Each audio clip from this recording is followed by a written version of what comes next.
¿Cómo funciona pedir perdón?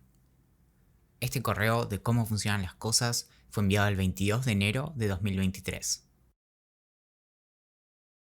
Lo más interesante de las disculpas es lo que pasa después de pedir perdón. A veces una disculpa a tiempo nos ahorra un angustioso rencor, a veces una disculpa tardía nos deleita con una inesperada reconciliación. Una disculpa puede liberarnos de aquel fantasma que nos acecha cuando tememos ser exactamente el tipo de persona que puede lastimar y luego salirse con la suya.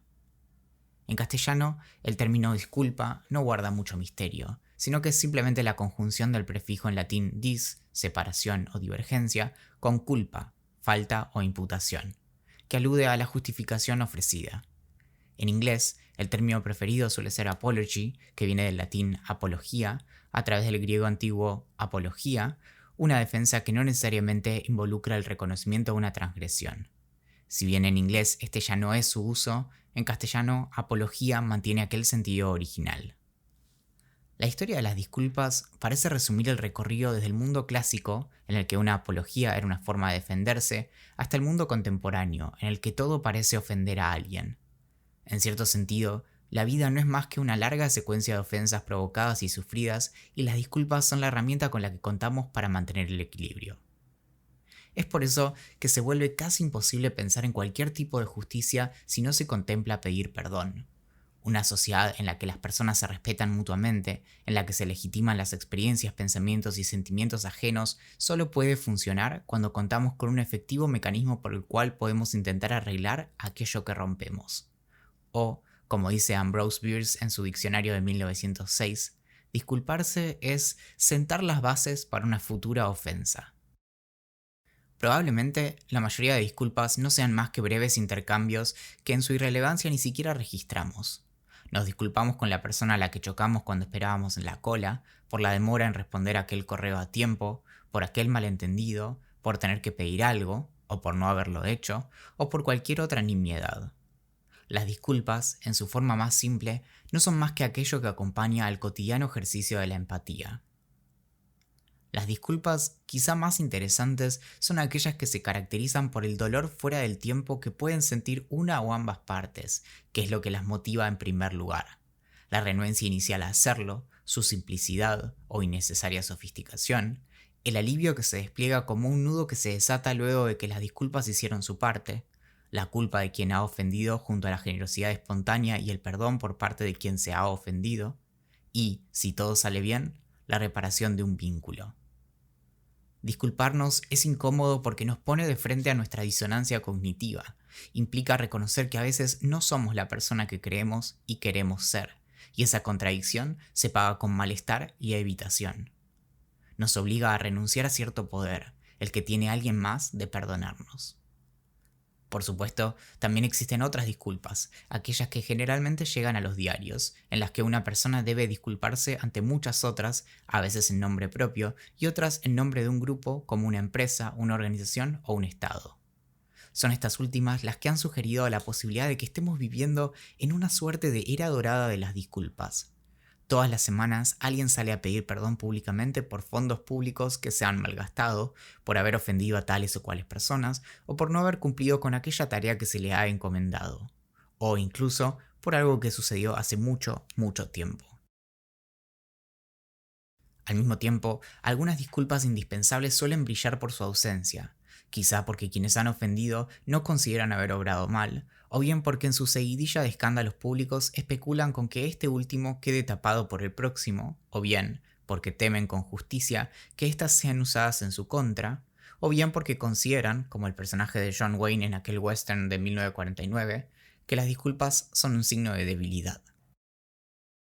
No solo el interés por el estudio de las disculpas parece ser reciente, sino que hasta hace algunas décadas ni siquiera parecían ser reconocidas como un elemento central del tejido social. En Mea Culpa, A Sociology of Apology and Reconciliation de 1991, posiblemente la obra que inauguró el campo disciplinar, el sociólogo Nicholas Tabuchis consideraba improbable que hubiera mayor interés en las disculpas que en el pasado, aunque llegó a sugerir que su importancia podría acrecentarse. A medida que proliferan los sistemas impersonales y legales de control social en nuestra propia cultura y en otras, las disculpas podrían volverse aún más relevantes que en el pasado como medios voluntarios y humanos para reconciliar las diferencias personales y colectivas. En efecto, desde aquel momento las disculpas parecen haber ganado bastante popularidad como una suerte de fenómeno cultural cuyo puntapié inicial podría ubicarse en 1997. Primero, con aquel célebre episodio de Seinfeld cuya trama gira en torno a cuándo es necesario disculparse y en qué consiste verdaderamente una disculpa, y unos meses más tarde, con aquella disculpa frente a todo el mundo de parte del presidente de los Estados Unidos por haber hecho cualquiera. No todas las disculpas son iguales y menos aún significan lo mismo en todo el mundo. Mientras que en China existen empresas dedicadas a la redacción y ofrecimiento de disculpas, en Occidente es generalmente inaceptable que alguien se disculpe en nombre de otra persona, lo cual no hace más que mostrar que pedir perdón es un ritual social universal, pero profundamente anclado en normas culturales. Aunque esta sea la época dorada de las disculpas, y mejor si son públicas a través de redes sociales, también parece haber una contraofensiva de la apología de la no disculpa. El riesgo intrínseco de la multiplicación de disculpas es la inevitable caída en su valor. Si nos estamos disculpando todo el tiempo, bien puede ser que hagamos todo mal, o bien que no siempre sea verdaderamente necesario. O, como escribía P.G. Wodehouse en un cuento de 1914, es una buena regla para la vida nunca disculparse. El tipo correcto de personas no quiere disculpas y el tipo equivocado se aprovecha de ellas. La vacuidad de ciertas disculpas es lo que las reduce a palabras vacías que suelen hacer más daño que el que buscan subsanar. Se defiende aquella idea de que los actos hablan más fuerte que las palabras y que lo que realmente importa no es disculparse, sino actuar correctamente, y en casos aún más extremos, que las disculpas no cambian nada, por lo tanto su mero concepto es absolutamente irrelevante y de ser erradicado ningún daño se le haría a la humanidad.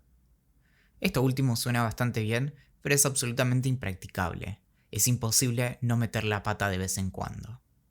Y hacerlo es una parte incómoda, pero necesaria, de vivir en sociedad. Claro que disculparse por un codazo es distinto de haber hecho un comentario racista o insensible, o haber fumigado poblaciones urbanas, y el modo en que pedimos perdón debe poder ajustarse a cada caso. Incluso en las parejas exitosas se dicen cosas desafortunadas con igual frecuencia que en las parejas accidentadas, pero la diferencia está en cómo se reparan esos traspiés emocionales luego de haberlos causado. En cuanto a las acciones, sin duda pueden sumar mucho, pero generalmente conviene acompañarlas de palabras, que no por ser menos ruidosas son menos importantes. De hecho, solo haciendo un breve repaso de la mayoría de las disculpas que escuchamos a diario, alcanza para darnos cuenta de que las personas en general no tienen ni la menor idea de cómo funciona disculparse, ni de cómo elegir las palabras para hacerlo. Por supuesto, las acciones están muy bien, y las palabras también, pero no hay nada como el chocolate.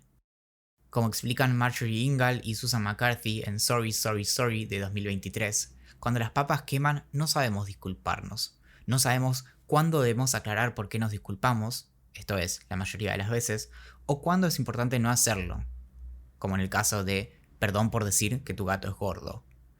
Y generalmente tampoco tenemos ganas de trabajar en mejorar nuestras disculpas porque no es lo más divertido o fácil del mundo. Así es como sin darnos cuenta tenemos una preocupante tendencia a caer en las falsas disculpas y a la pata meterla mucho más profundo que antes de haber abierto nuestra torpe bocota. Afortunadamente, aunque las falsas disculpas abundan, contamos con algunos sencillos trucos para identificarlas. En primer lugar, si una disculpa toma la forma condicional perdón sí, muy probablemente estemos ante una pésima disculpa. Por ejemplo, te pido disculpas si mi atropellamiento de tu gato te causó dolor, suena muy distinto de perdón por haber atropellado a tu gato. Peor aún, esta suele ser la forma predilecta en la política. Perdón si algo de lo que hice o dije pudo haber hecho daño. O bien, a nadie quise ofender. De todas formas, quien se haya sentido ofendido o invisibilizado, desde ya, mis disculpas. Esta omisión del agravio no es en absoluto inocente, sino que impide identificar con precisión a qué se refiere y parece incluso desplazar el asunto hacia quien se ofendió. Efectivamente, cuando alguien se disculpa de este modo, no está pidiendo perdón porque ni siquiera está reconociendo lo que hizo o el daño que causó, sino que insinúa que el problema podría estar del lado de quien se haya sentido ofendido y no en que se ha dicho algo ofensivo. Básicamente, los políticos se disculpan como Homero Simpson. Perdón, jamás lo habría hecho de haber sabido que me descubrirían.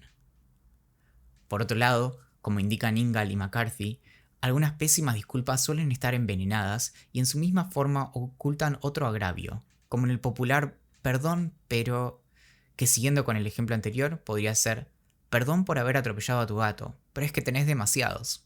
O, en el caso favorito de las discusiones de pareja, perdón, pero vos, como por ejemplo en perdón por burlarme de tus muñecos de Batman, pero a veces creo que sos muy susceptible.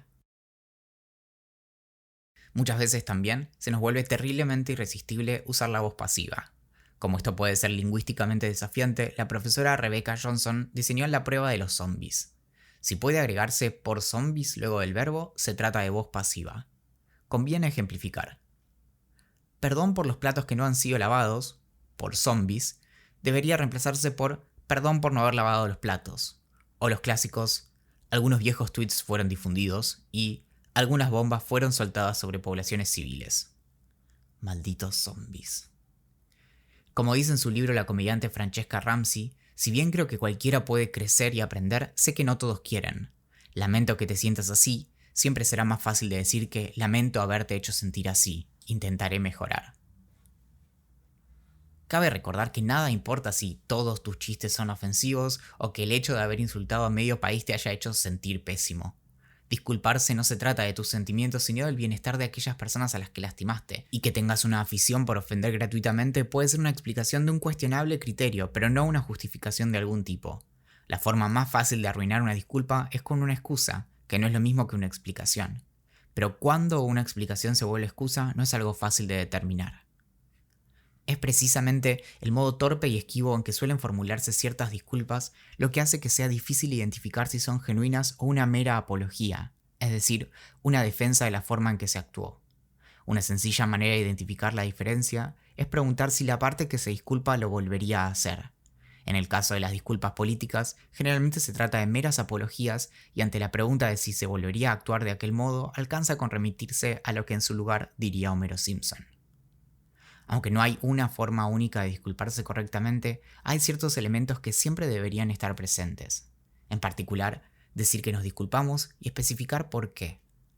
Luego, están quienes sugieren también que una disculpa debe contemplar una demostración de que entendemos lo que hicimos, una explicación, aunque no una excusa, una expresión de vergüenza y o culpa, la intención de no volver a hacerlo e incluso una compensación a la parte ofendida. Muchas listas de pasos para disculparse suelen incluir al final el pedido de perdón, pero hay buenos motivos para considerar que esta parte puede ser excluida. En otras palabras, pedir perdón es como pedir un regalo. Sí, qué sé yo, podés pedirlo, pero si te lo dan, no queda del todo claro que haya sido genuino. Cuando tenés que pedir disculpas es porque estás en falta, no te corresponde pedir nada. Tal como las excusas no tienen lugar cuando pedimos disculpas, tampoco lo tienen los reclamos de absolución. En cuanto a las falsas disculpas, tanto públicas como personales, aunque proliferen, su prevalencia no hace más que reforzar la importancia de las genuinas disculpas, como argumenta el psiquiatra Aaron Lazare en On Apology de 2004.